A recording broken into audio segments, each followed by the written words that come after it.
Hello everyone and welcome to Nothing But Gaming. Today we're gonna be talking about the latest update that Sony gave us regarding PSVR2 PC compatibility.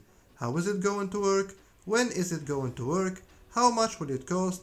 And what does all of this mean to you if you don't have a VR capable PC? Is Sony washing hands and giving up on PSVR2 like a lot of people are claiming on the internet? Or is this a good thing and a true new beginning for PSVR2? We have a lot to talk about, so let's not waste any more time and let's get right into it. So a couple of hours ago, and literally out of nowhere as usual, Sony decided to put out a blog post in which they officially unveiled the PC adapter for PSVR2. Now I'm not gonna read the entire thing here, but what I will do is summarize everything that's written in the blog post and give you every single piece of information that you should know about, without actually wasting your time. Okay, so this adapter is coming out in August 7th. It will cost $59.99 or euros, and if you're in the UK, it's gonna cost you $49.99. Now since we're talking about an adapter here, that means Sony's solution for PC compatibility is simply plug and play. There is no catch here. Well, sort of, and more on that later.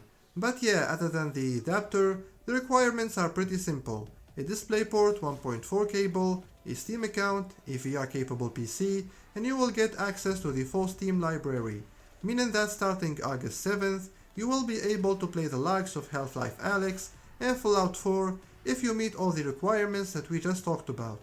As for the minimum PC specs, for the processor we're looking at an Intel Core i5-7600 or an AMD Ryzen 3 3100, Zen 2 or later architecture is required, 8GB of RAM, and for the GPU, we're looking at a GeForce GTX 1650 or an AMD RX 5500 XT, and for the best performance, Sony recommends an RTX 3060 or an AMD RX 6600 XT or later of course. The setup is pretty simple. You connect your PSVR2 to your PC using the adapter and the DisplayPort 1.4 cable, then you download the PlayStation VR2 app and the Steam VR app from Steam. Remember when I told you that there is no catch? Well, not in the setup process there isn't, but as for the supported features, there is actually a catch. You see, PSVR2 is not going to run the same on PC as it does on PS5. Some features are supported, while other features are not. The features that are supported are the 4K visuals and the 110-degree field of view of course, the finger touch detection, see-through view, foveated rendering albeit without eye tracking, and the 3D audio. And as for the non-supported features, and these are actually key features by the way, like the kind of features that make PSVR2 stand out, we're looking at HDR, headset feedback, eye tracking, adaptive triggers and haptic feedback. All these features will not work on PC. Now why is Sony doing this? Why are they keeping many key PSVR2 features exclusive to the PS5? Well, before answering that question, let's first talk about the reason why Sony is doing PC compatibility in the first place. The answer is simple: to sell more headsets. Clearly, in terms of unit sales, things are not going as well as Sony expected, because if they were, trust me, this would never have happened. So is this a good thing or a bad thing? Honestly, no matter how you look at it, this is 100% a good thing. And don't believe the people who tell you that Sony is done with PSVR2 and this is their way of showing it. Those are just haters who have been hating on this thing ever since it got announced, for reasons only they would know. Why is this a good thing? Because if this works out, and by that I mean if PC VR gamers go out there and buy PSVR2 headset in masses, especially with the $100 discount these days, then it's only going to incentivize Sony to keep investing in PSVR2 games and keep supporting the platform in general. And why do you think they're locking down key PSVR2 features as PS5 exclusives? Why not offer complete features parity between PS5 and PC? I mean, honestly, if they did that, then yeah, I might have started to believe that perhaps they are indeed giving up on PSVR2 for good. Keep in mind that Sony gets nothing out of those Steam sales. By providing PSVR2 compatibility on PC, other than selling the headset and the adapter, Sony gets nothing in return from the PC VR player. And we all know that's not how Sony operates.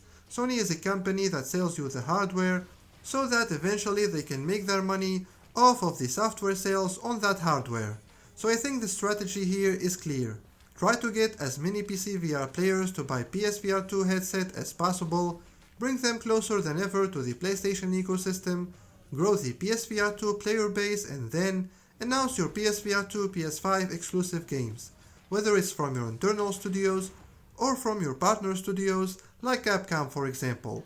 And that way, you have a big chance to push that PC VR player to actually buy a PS5, start gaming on your platform, and then you will get all of the software revenue. Keep in mind that this would not be the first time Sony tries this kind of strategy.